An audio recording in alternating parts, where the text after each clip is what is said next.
राधे राधे बोल श्री माघ महात्म की जय। सदा भवानी दाहिने गौरी पुत्र गणेश, पंचदेव रक्षा करें ब्रह्मा विष्णु महेश। माघ महात्म 30वां अध्याय।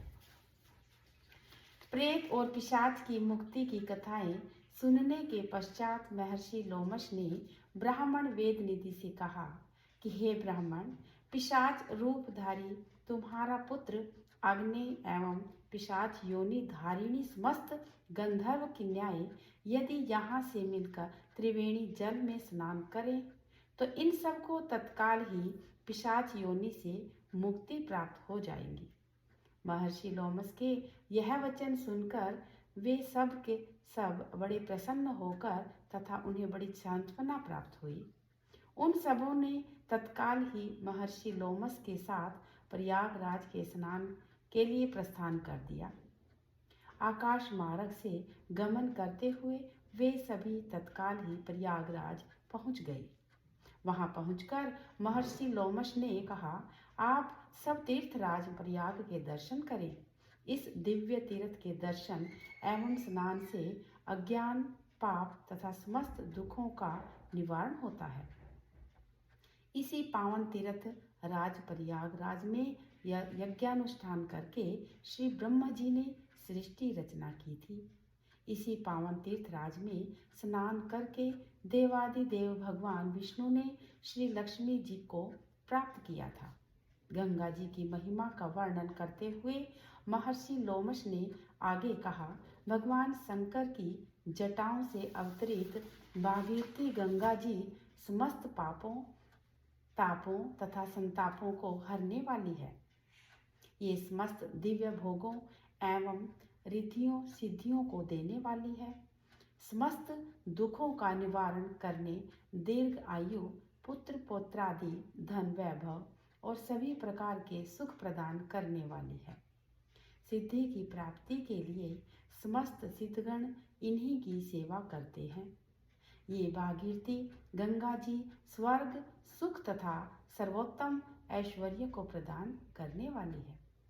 इनके जल में भक्ति भाव सहित स्नान करने से प्राणियों को मोक्ष की प्राप्ति होती है।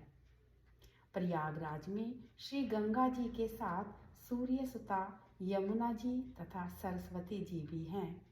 इन तीनों पाप नाशिनी महानदियों का संगम सर्व पाप नाशी तथा दिव्य सुखदायी है। इनके संगम में स्नान करने से अज्ञान का नाश होकर ज्ञान की प्राप्ति होती है तथा जन्म जन्मांतर के पापों का तथा तापों का समूल नाश होकर नरक यातना तथा आवागमन के चक्र से मुक्ति प्राप्त होती है।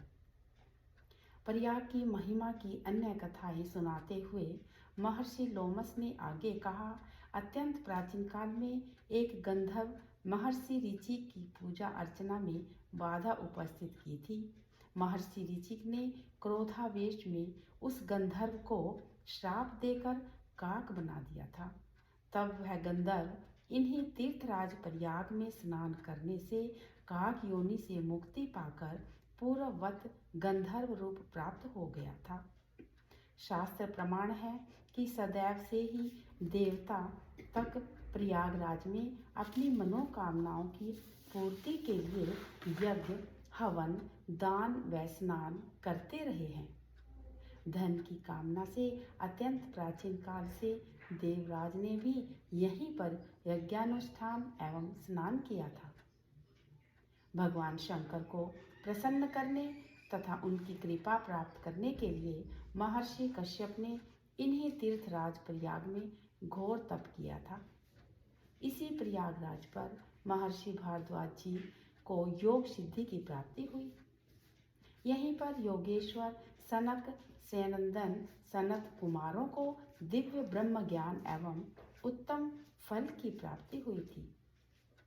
इसी प्रकार एक समय स्वर्ग की श्रेष्ठ अप्सरा उर्वशी को देवराज इंद्र के श्रापवश स्वर्ग से निष्कासित होकर पृथ्वी पर आना पड़ा था।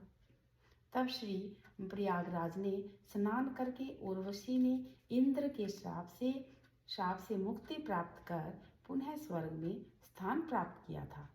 हे विप्र, वेद निधि सत्य ही तीर्थराज प्रयाग की महिमा अपार है। इन्होंने ऐसे प्राणियों को भी सदैव ही उद्धार किया है और कह कर रहे हैं जिनकी उद्धार का अन्य कोई मार्ग नहीं था। देवताओं, ऋषियों, मुनियों, यक्षों, गंधर्वों, मनुष्यों तथा असुरों द्वारा भी पूजित महान तीर्थराज प्रयाग वास्तव में परम वंदनीय है। इनके द्वारा मनोकामनाओं की पूर्तियों और मोक्ष की प्राप्तियों का अति विशाल इतिहास है। सत्य ही तीर्थराज प्रयाग की महिमा का संपूर्ण वर्णन करने में श्री ब्रह्मा जी, नारद जी और हजार मुख वाले शेष नाग भी पूर्ण समर्थ नहीं हैं। महर्षि लोमश के आदेशानुसार ब्राह्मण वेदनिधि तथा उनके पुत्र आग्नेय एवं उन पांचों गंधर्व कन्याओं ने श्रद्धा भक्ति सहित भगवान का ध्यान करते हुए त्रिवेणी के पवित्र संगम जल में स्नान किया। इसका तत्काल ही चमत्कारी प्रभाव हुआ। उन छहों प्राणियों को पिशाच योनि से छुटकारा प्राप्त होकर उनके पूर्ण स्वरूप प्राप्त हो गए।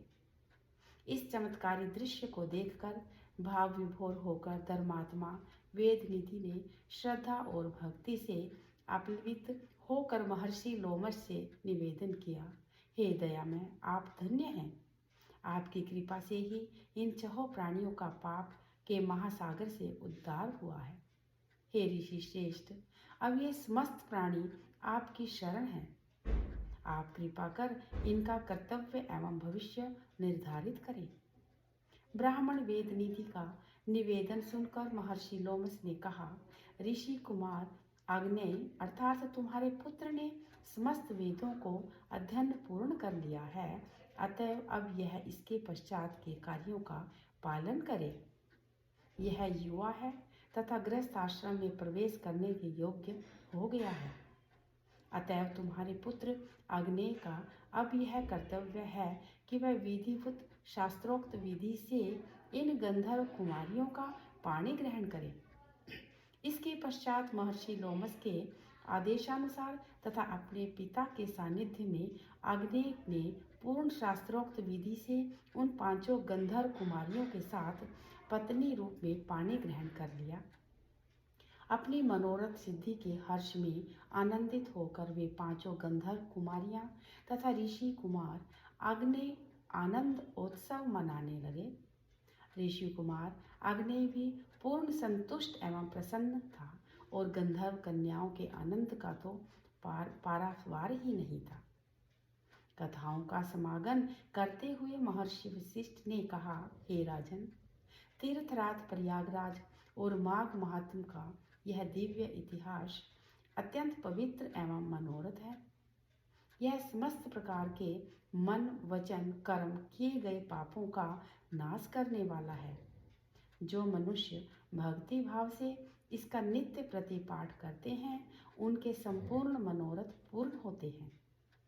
इस पावन माघ महात्म्य का श्रवण करने के पश्चात गौ, वस्त्र तथा स्वर्ण के दान सहित पाठ का पूजन करना ब्रह्म तुल्य माना गया है।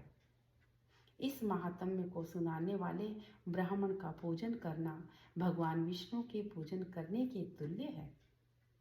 अपना जन्म सफल करने तथा सद्गति प्राप्त करने के इच्छुक प्रत्येक व्यक्ति को इस माघ महात्म्य का पठन, पाठन अथवा श्रवण पूर्ण श्रद्धा सहित करना मोक्ष प्राप्ति का सबसे सुगम और सटीक मार्ग है। बोल श्री माघ महात्म्य की जय। 30वां अध्याय समाप्त। राधे राधे।